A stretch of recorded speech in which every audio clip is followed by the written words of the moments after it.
Por favor, María Galindo, gracias por estar aquí. Ha llegado ayer y ya hemos comentado un poco que presentaste Espejito Mágico.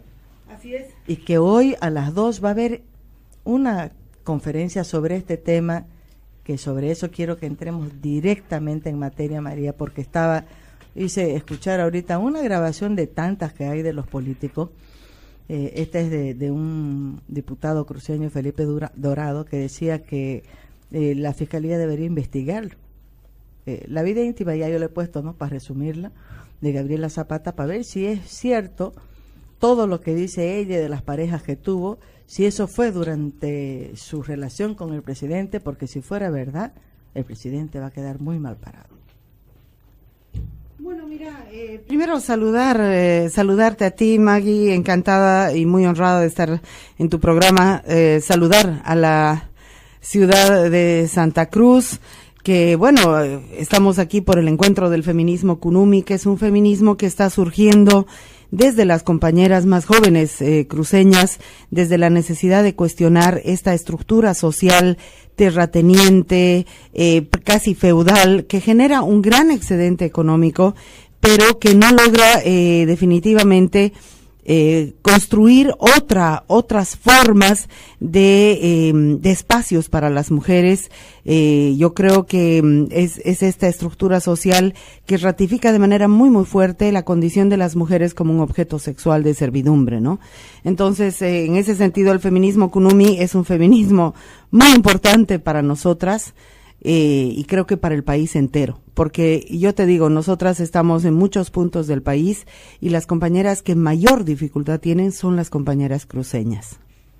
¿En qué sentido? ¿Cuáles son las dificultades mayores Mira, yo creo que en Santa Cruz recogen? Primero hay un control social muy fuerte, muy férreo, que se realiza ya incluso desde la familia. No te olvides, por ejemplo, que la marcha que se ha convocado para este próximo martes es una marcha que se la ha convocado desde Santa Cruz. Por supuesto que se ha irradiado a todo el país. Yo no te voy a decir que la marcha del martes es una marcha exclusivamente cruceña. Se ha irradiado a todo el país, pero su raíz principal está en Santa Cruz y es una raíz conservadora, fundamentalista. Es una marcha que quiere reivindicar un modelo de familia contra derechos de las personas transexuales, pero quiere ir contra todo lo que es cuestionar las estructuras patriarcales, ¿no? Entonces, eso ya te da un síntoma. El control social en Santa Cruz es muy fuerte.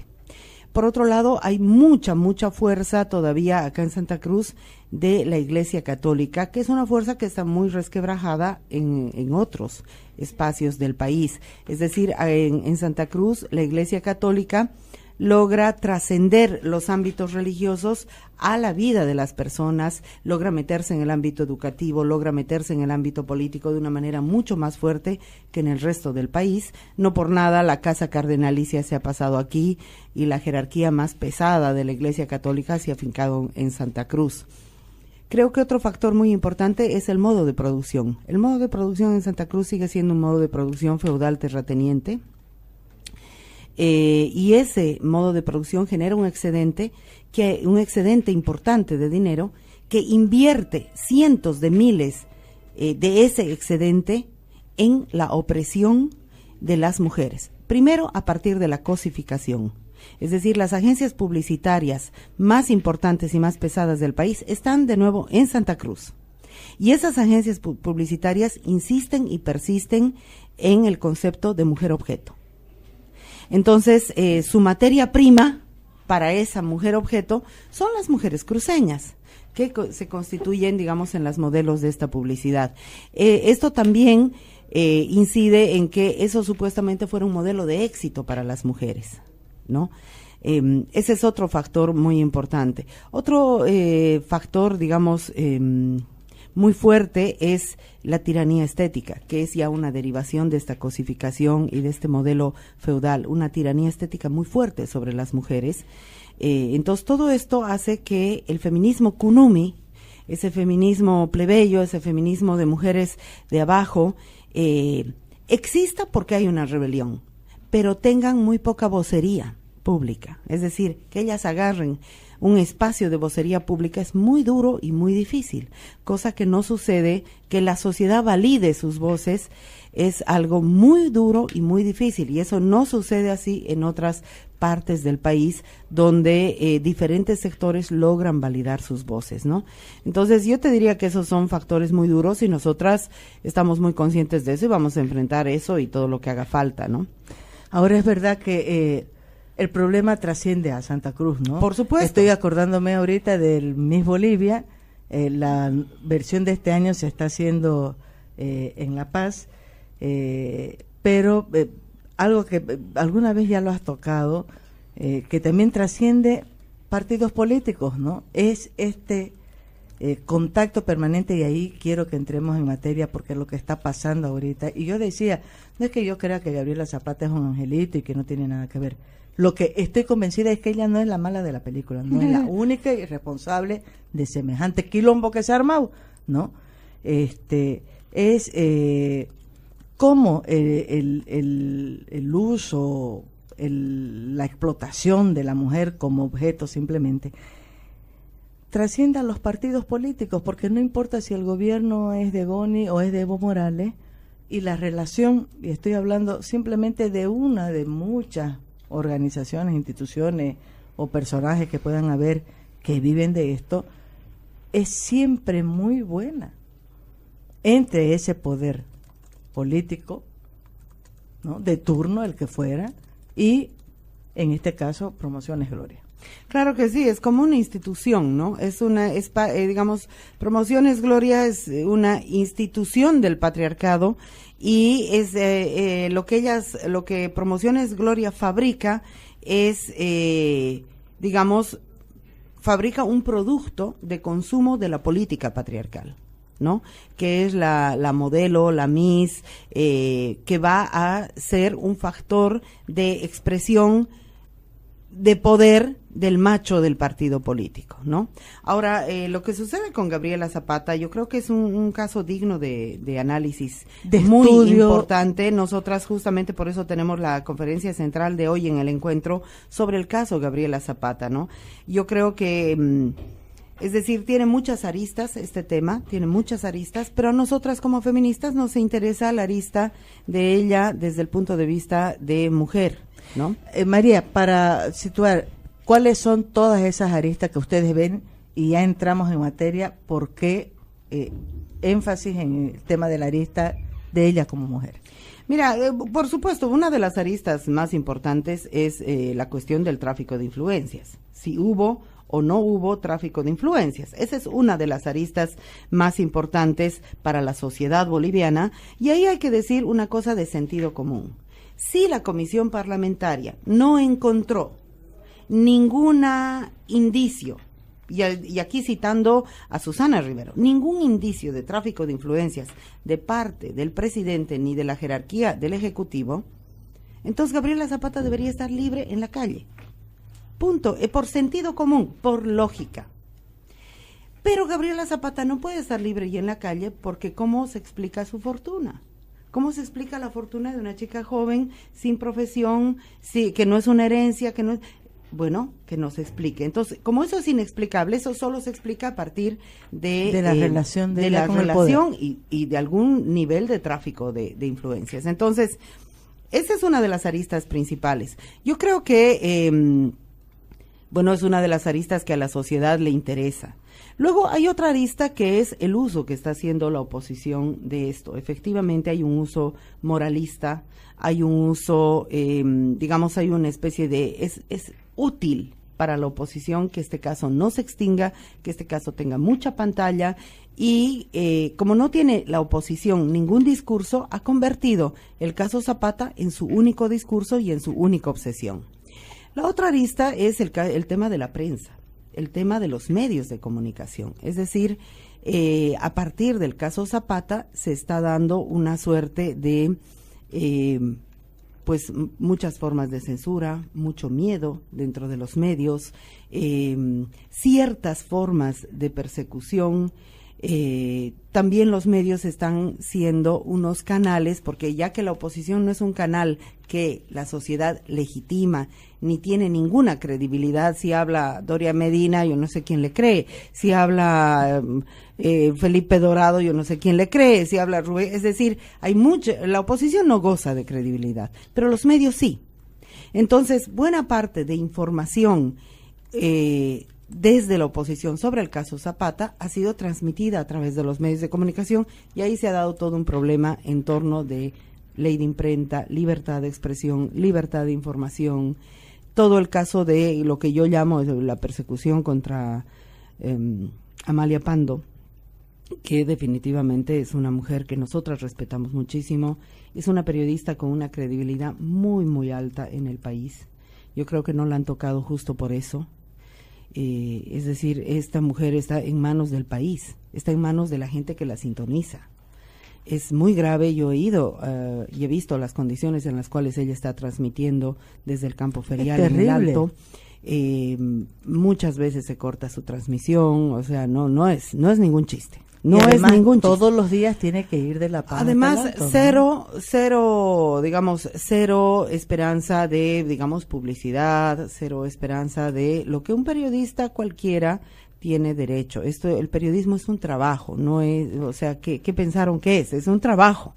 Entonces, creo que, bueno, esa es otra arista grande en torno del caso Zapata. Y luego creo que hay una arista al interior del movimiento al socialismo, es decir, que es muy significativa, que es muy importante. Es decir, Gabriela Zapata, y por eso me interesó a mí analizar también el caso de Cristina Choque. Porque yo hice un seguimiento. Leí tu artículo, hace vale la mucho pena. tiempo. Ojalá que lo ubicarlo, la última militante, si no me equivoco, es el título, lo que ¿verdad? pasó es que, mira, yo hice un seguimiento de Cristina Choque, pero no porque estaba involucrada en el caso Zapata, sino porque ella fue viceministra de Género. Y es un caso que a mí me interesa. Yo le invité repetidas veces a la radio. Antes de nada. Y Cristina Choque era una mujer muy convencida. Era una mujer con mucho discurso ideológico masista. Ella fue muy, muy agresiva muchas veces conmigo. Me dijo, yo no voy a ir a la radio, yo no voy a darte ninguna explicación porque no me gusta tu estilo, porque eres agresiva. Me lo dijo así de frente, ¿no? Entonces, es una mujer que formó a los trabajadores sociales comunitarios, que fueron los que repartieron estos foquitos ahorradores. Entonces era una mujer con ciertas iniciativas políticas, buenas, malas, nos gusten, no nos gusten, pero era una convencida. Pero trabajaba. Y luego era una mujer, trabajaba en militancia, porque yo, por ejemplo, hago un seguimiento muy fuerte del movimiento al socialismo, y el movimiento al socialismo tiene poca vida partidaria, poca vida de militancia. Entonces, algo está pasando dentro del movimiento al socialismo, porque si tratan así a una de las suyas, ¿cómo tratarán a una persona que consideran enemigo? Cristina Choque tiene un bebé de 8 meses, tiene un niño de 4 años, tiene derechos como madre que están consignados en la Constitución Política del Estado. Era funcionaria del Ministerio de la Presidencia y era una mujer de confianza del partido. Entonces eso también lo tienen que explicar, ¿no? Entonces yo creo que dentro del partido están usando a Cristina Choque con un mensaje muy, muy inquisitorial, la están lanzando a la hoguera para lavar la imagen de Ramón Quintana. Entonces, ahí hay... ¿Cuál es tanto el poder que tiene Juan Ramón Quintana? Ese es un factor. Y lo otro, cuando estás hablando de Cristina Choque, que leí el artículo, yo había visto unos videos del trabajo, porque ella filmaba toda la actividad partidaria que se ha hecho desde el cargo que ocupaba. Y uno compara el modelo que representa a Gabriela Zapata, que es absolutamente lo contrario de lo que es Cristina Choque, ¿o no?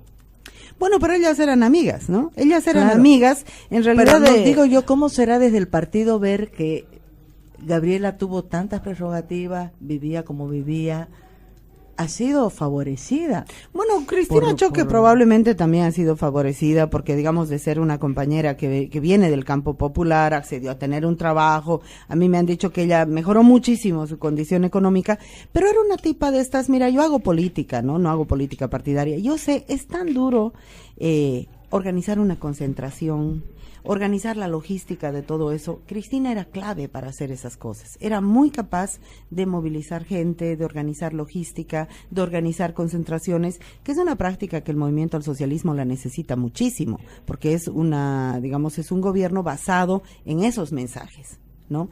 Entonces aquí han aplastado a una mujer que podía pasarse los días haciendo eso, te das cuenta, sin medir las horas de trabajo.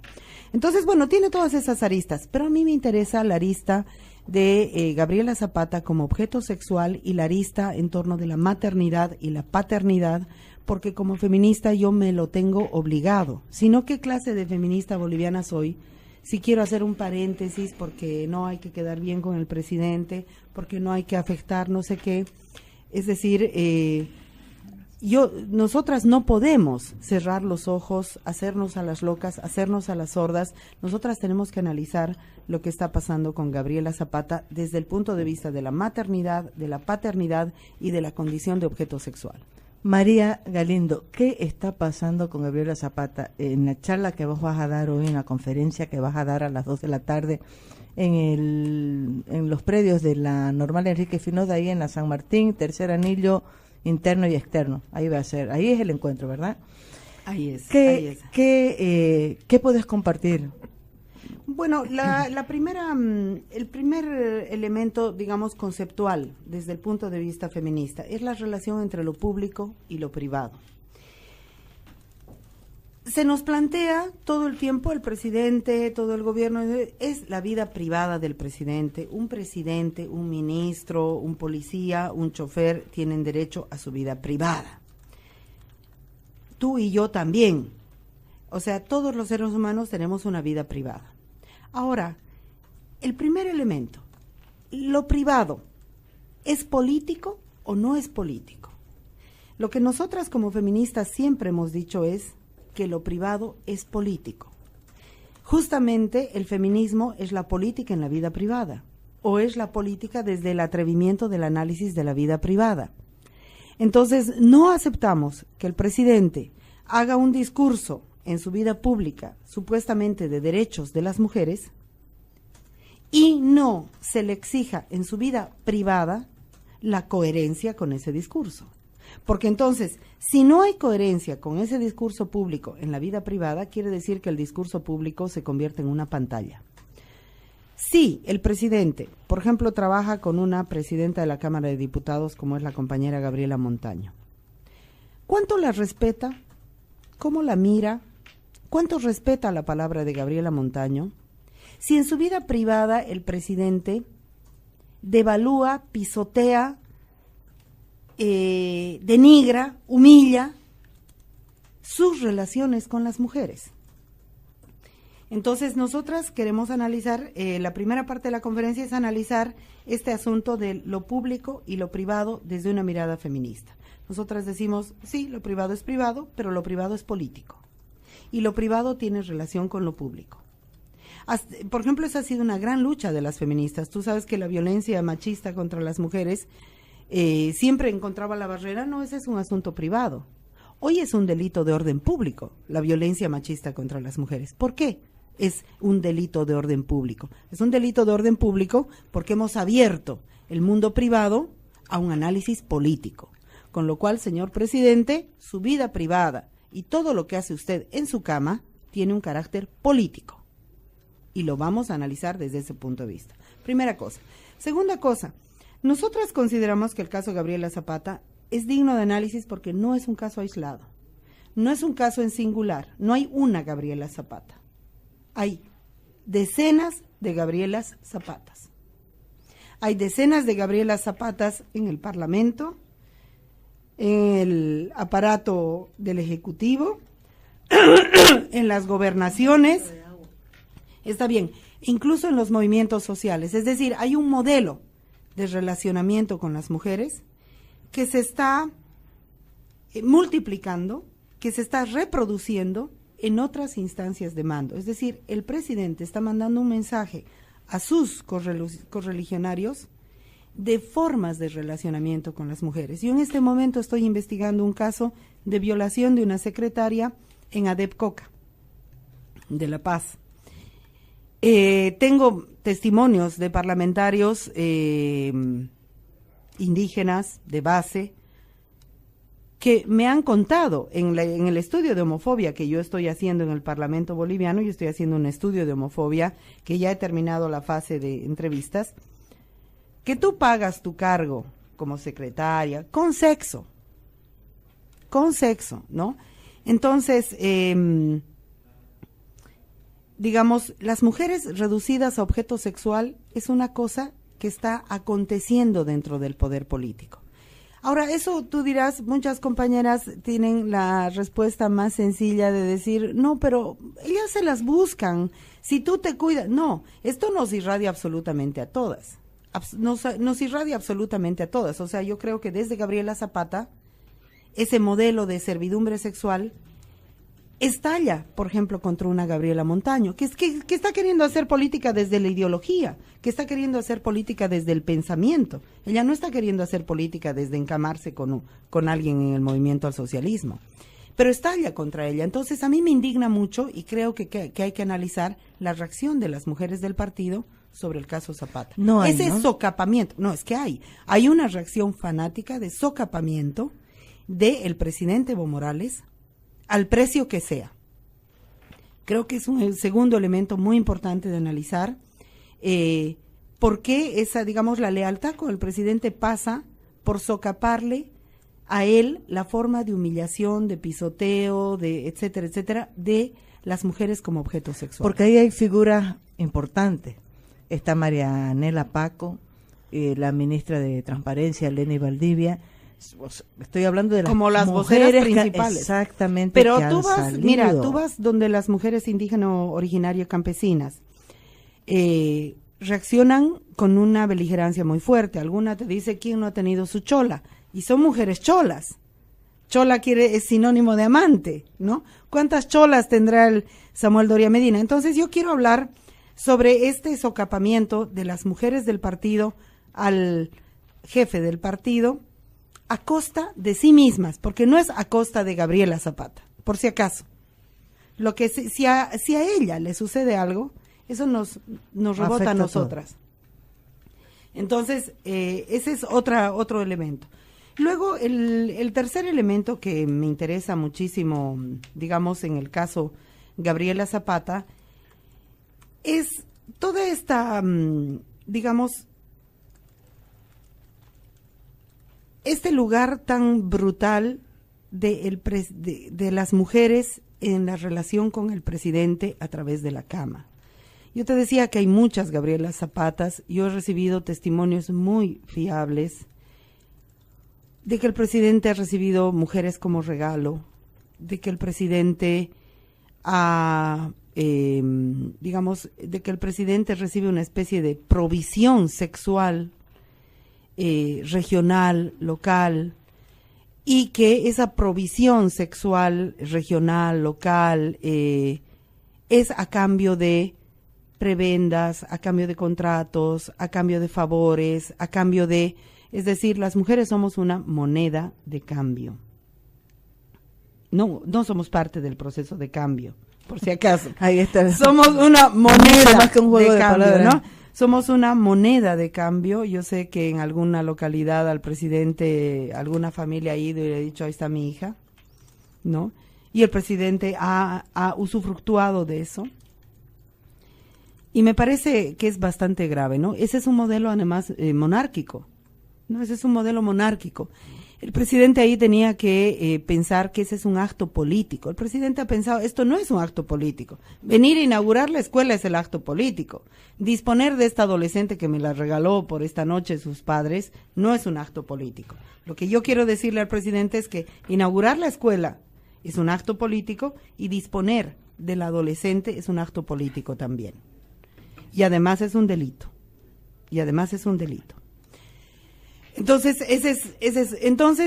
por ejemplo, el caso de Gabriela Zapata dentro del movimiento al socialismo estaba normalizado hasta que, por eso ella supone un hito, estaba normalizado, era una cosa que sucede todo el tiempo.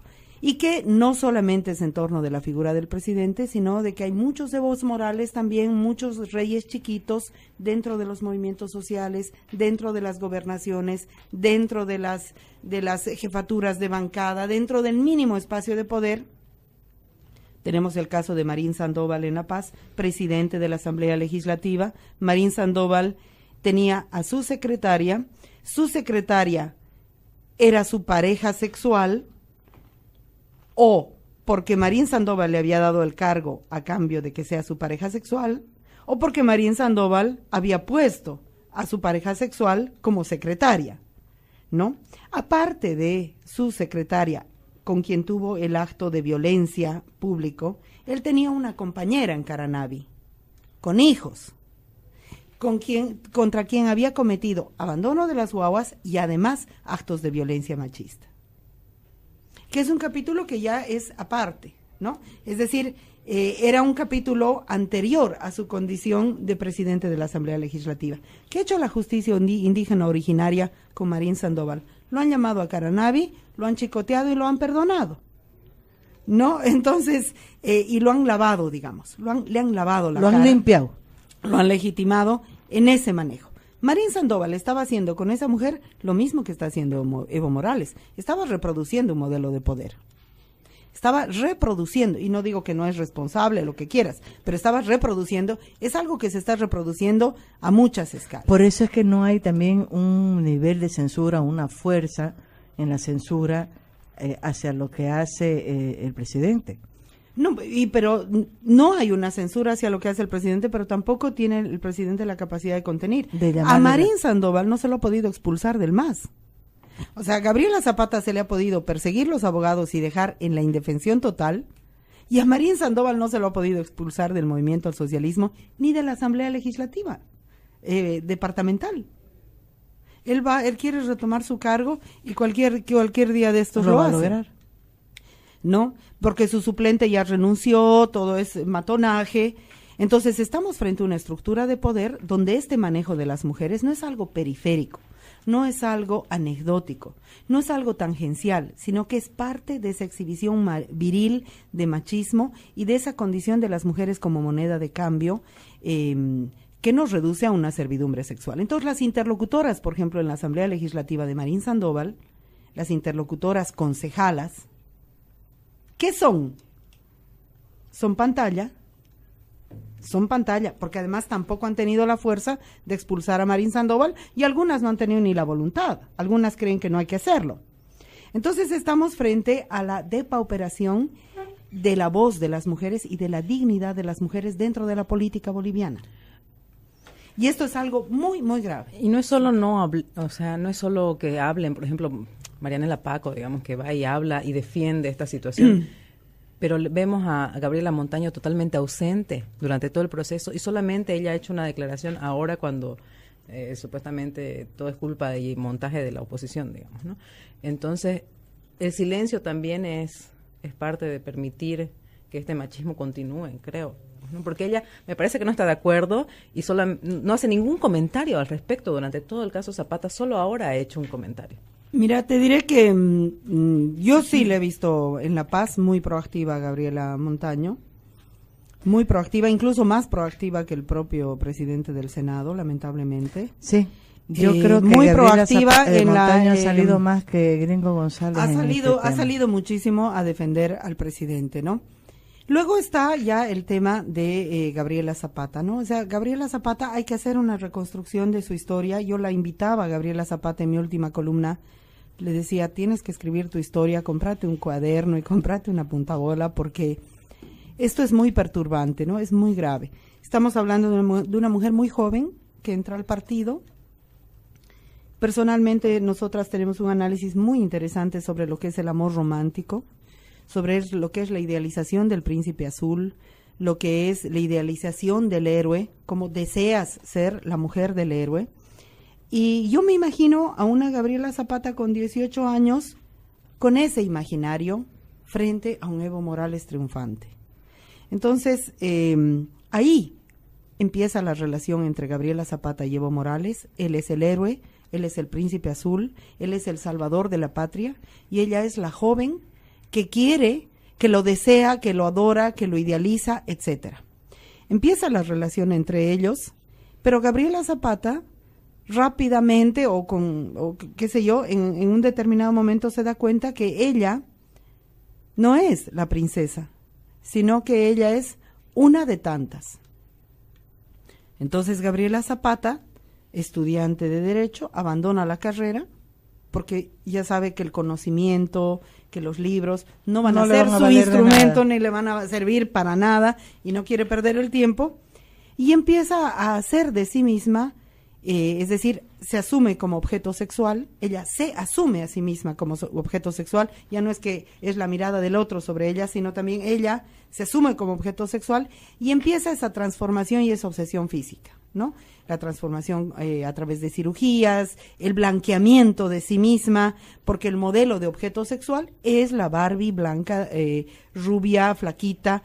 Ese también es el objeto sexual, o el objeto de deseo sexual de Evo Morales. Ya no es una Margarita Terán, ya no es una mujer indígena. Ahora es una transformación porque, digamos, esto es parte de la exhibición de poder. Entonces, Gabriela Zapata hace una transformación de sí misma, se asume como objeto sexual y probablemente en ese proceso y en esa transición ella queda embarazada. Ella dice que se embarazó 2 veces del presidente. Ella queda embarazada y es muy probable, yo lo he visto muchas veces, hay muchas mujeres que deciden optar por un embarazo como un mecanismo de retención de la relación con su pareja. Esto sucede, no es que porque yo soy feminista no voy a decir, muchas veces puede ser que ella haya optado por el embarazo, por sacarle un hijo a Evo, como se dice, para retenerlo. El niño nace, eso lo dicen todos. El niño nace, lo dice Evo, lo dice Gabriela y lo dicen todos. Está el certificado. El niño nace y se convierte en un factor de relacionamiento con el presidente para Gabriela Zapata. Si el niño, y ahí entra la vertiente de la maternidad y de la paternidad, que también es algo que nosotras lo vamos a defender, sea que sea contra Evo Morales o con quien sea. Es decir, si el niño hubiera muerto, como dice el presidente dice, habla de una muerte incierta, una muerte a la cual él no asiste. Exacto. ¿No? Le avisan. Ese tipo de muerte, nosotras no la podemos aceptar como válida éticamente. Y no estoy hablando desde el punto de vista moralista. En ningún momento aquí mi problema es si él es monógamo o no es monógamo. Yo no soy monógama, por si acaso. ¿Ya? No soy monógama. ¿No? Entonces, o sea, no es una crítica moralista la que se le está haciendo al presidente. No podemos aceptar porque esa es una irresponsabilidad paterna. Los niños no pueden ser una referencia, no pueden ser un estorbo. Entonces, si ese niño murió, no podemos aceptar la forma como el presidente, por acuerdo no hay certificado de defunción, no hay entierro, no hay, son las almitas para la cosmovisión indígena. O sea, las guaguas que se mueren pronto son las almitas, son los angelitos, son las guaguas que van a dar a un lugar muy peculiar porque no han vivido. Entonces, nuestro presidente no tiene alma. Es un desalmado, Evo. Luego, si el niño hubiera vivido, igual es un devenir muy trágico, porque hoy, si ese niño está vivo, ese niño cuando tenga 14, 15, 16 años, si estuviera vivo, porque no lo sabemos, yo no tengo fuentes de información subterráneas, no he ido a ver a Gabriela Zapata, iría, pero en este momento no me ha dado la vida todavía para hacerlo. Si ese niño estuviera vivo, se está destruyendo partes importantes de la construcción de su afectividad, porque el presidente necesita matar civilmente a su hijo para supuestamente lavar su imagen. O matar misteriosamente al hijo para salvar su imagen. Entonces, el daño, yo quiero decirle a la gente del Movimiento al Socialismo que nos está escuchando, el daño al presidente lo ha cometido él mismo, pero ya está consumado. Desde el punto de vista humano, no podemos aceptar socialmente eso. No podemos aceptar. Es decir, yo creo que es muy compatible que tengamos un presidente, un hombre que sea campesino y sea presidente. Es compatible. Es compatible que tengamos un hombre que sea indígena y sea presidente. No solo es compatible, sino es muy lindo. Es compatible que tengamos un presidente y que no sea bachiller. Totalmente compatible. Pero no es compatible que tengamos un presidente que no sabe si su hijo murió o no murió. No es compatible con ser presidente. No es compatible que tengamos un presidente que tenga este tipo de relación con las mujeres. Eso no es aceptable. Eso para las mujeres bolivianas, que somos la mitad de la población, no es aceptable por un principio de dignidad, no por un principio ideológico. Esto no es un análisis ideológico. Esto es un análisis de lo que tiene que ver con el hecho de que las mujeres bolivianas queremos conquistar un lugar de dignidad, de ser personas pensantes, de ser interlocutoras válidas de nuestros compañeros de trabajo, nuestros compañeros de partido, nuestros hijos, nuestros compañeros de vida. No podemos ser reducidas a... Por eso yo decía, Gabriela Zapata, la mujer sin palabra. Si ella no tiene palabra, ¿tenemos las demás palabra? Creo que has colocado un tema que es muy sensible. Estoy acordándome algunos pedacitos de una entrevista que hice ayer a William Herrera y a Carlos Hugo Molina sobre el tema de justicia. Y Carlos Hugo Molina se refería al presidente Evo Morales, interpelándolo y diciendo, no es porque uno crea que él es el único y es el responsable de todo, pero él es el presidente, es el único que en este momento dice, su palabra hace estado, no me acuerdo cómo es el uso, la forma en cómo hablan pues los abogados, ¿no? Que tiene todavía una fuerza moral y todo. Entonces, lo interpelaba a él como el principal responsable de demostrar de verdad si está o no dispuesto a que las cosas cambien en el país. Decía, en sus manos está, en gran medida, que vamos por otro camino por el que estamos yendo, ¿no? Y ahorita cuando te escucho, María, estoy pensando también en Evo Morales como el ejemplo, entre comillas digo, el ejemplo a seguir, o el ejemplo que justifica la forma en que actúan muchísimos otros hombres en este tema que tiene que ver con la paternidad, porque ese es un problema terrible en el país. Lo atendemos todos mujeres, los días, claro, es de todos los días. Que además son mal vistas las mujeres que tienen sus hijos y no tienen al padre al lado, y no son porque han escogido no tener un padre. Es como si la responsabilidad fuera solamente de la mujer, culpa de ella que se embarazó, digamos, ¿no? Claro, no, ese es un modelo de paternidad típicamente boliviano, es un modelo de paternidad canalla, ¿no? Es decir, es el hombre que niega al hijo, o si no lo niega, es el hombre que desatiende al hijo, o es el hombre que cuando necesita del hijo, lo requiere, es decir, entréguenmelo. Es el hombre que usa al hijo como un arma de violencia contra la madre, ¿no? Entonces, estamos hablando de temas tan graves, que yo creo que esa es una de las razones principales de la necesidad de silenciar a Gabriela Zapata, de la necesidad de dejarla en este estado de indefensión donde se están violando derechos básicos y no podemos aceptarlo. Cualquier delincuente, cualquiera, asumamos que ella es delincuente, que ella está acusada. Finalmente yo ya no entiendo de qué está acusada. Tiene más de 9 delitos de qué está acusada. O sea, de todo y de nada menos de tráfico de influencia. No, o sea, es decir, se ha perseguido a sus abogados para dejarle en la más completa indefensión. O sea, ni la clefera quiere tener a defensa pública como su defensa, porque defensa pública es poco menos que Exacto. la peor defensa que puedes tener. Entonces, se la ha dejado sin el derecho a la defensa, que es un derecho constitucional, además es un derecho universal. Todas las sociedades han reconocido que el asesino, que el más cruel de los seres humanos tiene derecho a la defensa. Luego, yo creo que se está usando de manera muy, se está haciendo un matonaje en torno de ella. No podemos acceder a conocer las condiciones en las cuales ella está en una prisión preventiva de máxima seguridad. Se está usando la prisión para doblegarla, porque efectivamente ella, en esa su condición de objeto sexual asumida, había empezado a desarrollar toda una profesionalidad en su, digamos, en su manera de concebir su lugar, ¿no? Había empezado a desarrollar una profesionalidad impresionante de desplegar una red de relaciones alrededor suyo, de construir una imagen suya. Ella es constructora de todo un imperio, un set, un stand, no sé, una imagen corporativa prácticamente de sí misma.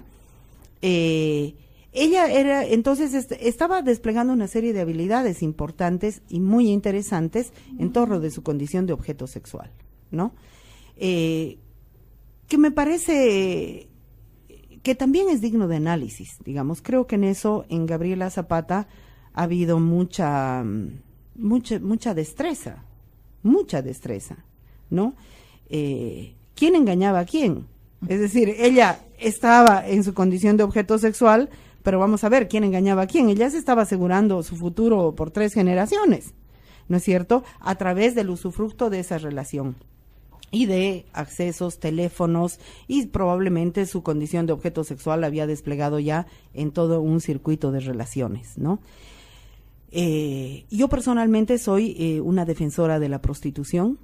Yo respeto muchísimo a las mujeres en situación de prostitución. No es hoy día por el caso Gabriela Zapata. Yo trabajo en el tema prostitución en Bolivia hace años, y sé que muchas mujeres en prostitución empiezan como objeto sexual de servidumbre y terminan entendiendo que si el sexo es una moneda de cambio, entonces yo te estoy vendiendo algo por lo cual tú vas a pagar, ¿no? Y esa posición me parece a mí legítima, totalmente, yo la defiendo.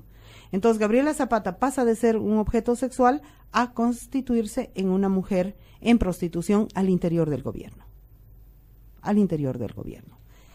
Y una mujer en prostitución al interior del gobierno que no te está cobrando por la noche, te está cobrando por todo un holding que ella ha inventado, y que a mí me parece muy interesante también de analizar. Es decir, esa evolución, no sé si evolución, pero esa transformación de la joven enamorada, menor de edad, que sale de su casa, además rompe con la familia y todo. No, el mundo. O sea, se enamora del héroe, lo adora, lo vanagloria, a la mujer en prostitución cara dentro del gobierno.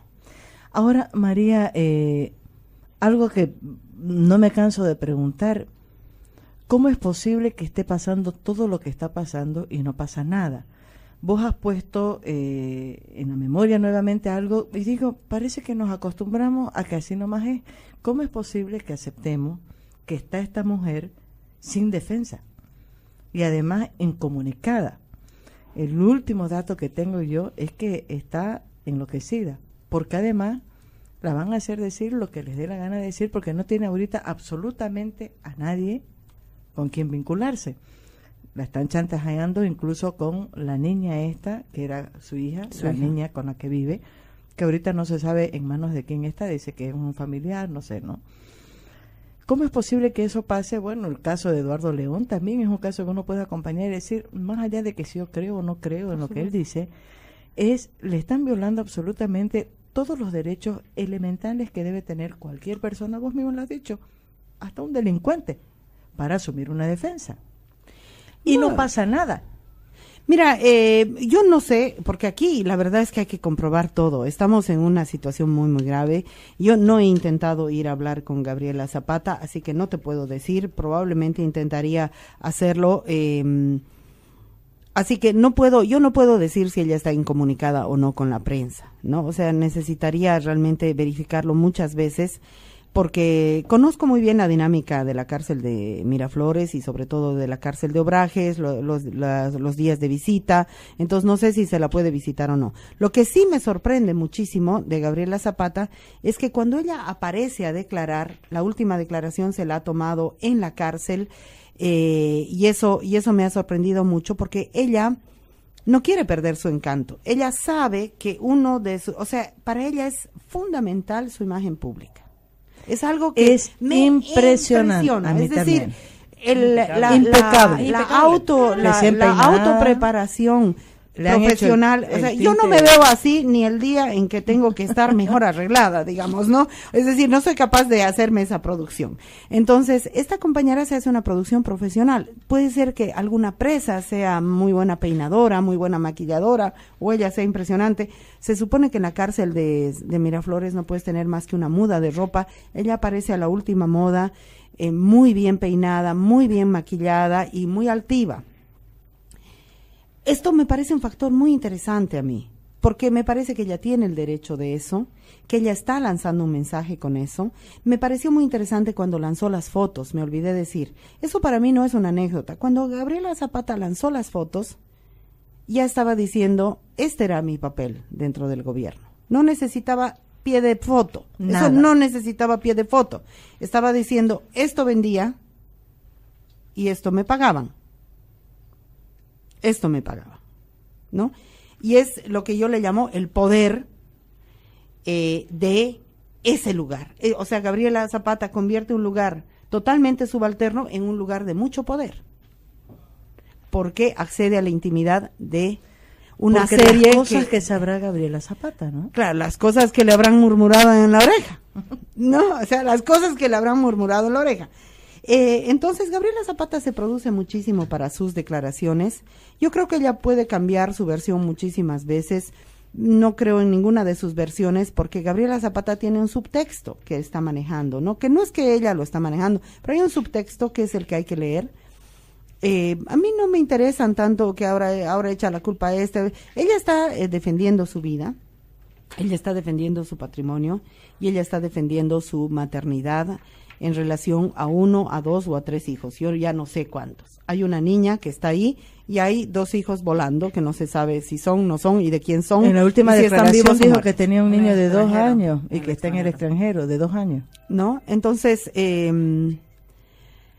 bueno, esto me parece muy interesante. Ella se produce mucho y eso también me habla de que quizás ella no está en condiciones tan malas dentro de la cárcel o ha logrado algunas formas de negociación dentro de la cárcel. La cárcel en Bolivia, las cárceles en Bolivia son un mundo muy complejo. Son un mundo muy complejo y son un mundo que es de propiedad de la policía boliviana. Y la policía boliviana no es el gobierno, sino la policía boliviana es un lugar de mafia, de relación mafiosa con el Y gobierno. de privilegios que se pagan caros, pero se pueden pagar. Por que supuesto. es el caso que está No. ahora. Sí, yo creo que en ese análisis que haces de Gabriela, a mí yo tengo esta intriga porque conozco personas próximas a ella y digo, ella es una hechura del MAS. Ella se ha hecho en ese entorno político que le ha tocado vivir saliendo de la adolescencia, haciéndose ya mujer, ¿no? Y tiene, no sé pues cómo se podrá llamar, pero tiene unas capacidades que difícilmente, porque no cualquier persona podría resistir lo que ella está resistiendo de la forma como lo está haciendo. Porque ella ya resistió procesos muy duros. Ella resistió el proceso de transformarse de la enamorada en la chantajista y de la chantajista en el objeto sexual, del objeto sexual al objeto sexual profesionalizado. Ella sufrió metamorfosis muy duras, ya, antes de llegar a la cárcel. Sufrió metamorfosis muy, muy duras, que te pueden significar procesos subjetivos muy graves, y además lo hizo desde muy joven, ¿no? Pero también quiero decir que no es la única Gabriela Zapata, es decir, Gabriela, no hay una Gabriela, no solamente por esa reproducción a otras escalas del poder, sino porque el propio presidente dispone de un circuito de mujeres. Dispone de un circuito de mujeres, ha pasado por una serie de, no sabemos si parejas, objetos de complacencia sexual, pero él también ha pasado a administrar ese circuito de mujeres de una determinada manera, ¿no? María, o sea, no por nada Jessica Jordan está de cónsul en Nueva York. ¿Y de dónde nace? ¿Y dónde nace Jessica? ¿No? O sea, cómo es el proceso de Jessica también sería muy interesante analizarlo. Ahorita no viene a cuento, pero entonces a nosotras como feministas, lo que se está jugando, Gabriela Zapata refleja muchas cosas muy importantes para las mujeres bolivianas, para las mujeres jóvenes bolivianas, para las mujeres que quieren estar en la política, para las mujeres, por eso hay, digamos, una suerte de no sé, de estética, Gabriela Zapata, hay una suerte de metodología, Gabriela Zapata, se convierte en un modelo y antimodelo también. Oye, en las peluquerías, fíjate, hasta notan hecho de que el nuevo look que estaba a la moda era el peinado, el tinte de el jaspeadito, el jaspeadito, la cola esa, ¿no? Es decir, digamos, se reactualiza que tu lugar para relacionarte, para construir un espacio, es el sexo como moneda de cambio, ¿no? Y no es una crítica moralista, como te decía, yo soy una defensora de las mujeres en situación de prostitución, pero más que una defensora soy una hermana, somos amigas, yo entiendo ese mundo y creo que ellas tienen mucho que decir, y esto está demostrando, digamos, también de alguna manera Gabriela Zapata es una mujer en prostitución, ha devenido en eso, porque, bueno, también el espacio en el cual ella entró, yo creo que no le daba lugar a otro juego, definitivamente. Y es bien interesante, yo creo que Gabriela Zapata llegó a tener más poder que Gabriela Montaño. Que conste en acta. María, yo agradezco muchísimo tu presencia aquí, había sufrido bastante, pero ha valido la pena. Reitero, María va a estar hoy a las 2 de la tarde dando la conferencia en la Normal Enrique Finol. Es una parte de las actividades del encuentro que ha comenzado ayer y va a terminar mañana. Siempre dan que hablar en los encuentros del feminismo Kunumi, algo con impuestos internos. Sí, vamos a clausurar impuestos internos, porque en este país las más pobres pagamos más impuestos y los más ricos pagan menos impuestos. Entonces vamos a ir con nuestros letreros de clausura, como cuando te clausuran tu fotocopiadora, tu pensión, tu pequeña tiendita de modas, donde tienes 3 calzas y 5 poleras, ya clausurado, ¿no? Entonces, lo que vamos a hacer es clausurar impuestos internos, así que acompáñanos a hacer esta clausura, todas las mujeres informales de la economía informal cruceña, que es una economía gigante, gracias a la cual todos y todas comemos, además. María, te agradezco muchísimo y ojalá me pueda dar una pasadita por allá al final de la tarde y mañana acompañar la actividad. ¿A qué hora va a ser la clausura? ¿A qué hora es la clausura? A mediodía. En la mañana tenemos plenaria. Antes de la plenaria, después de la plenaria, digamos, la plenaria durará unas 2 horitas, de 9 a 11, y entre 11 y media, más o menos, vamos a salir hacia impuestos internos para clausurar impuestos internos. En otro encuentro clausuramos Promociones Gloria, me acuerdo, y el año pasado clausuramos Corimexo, o sea, somos unas clausuradoras. María, muchísimas gracias. Nos vamos a un corte, no se muevan de ahí.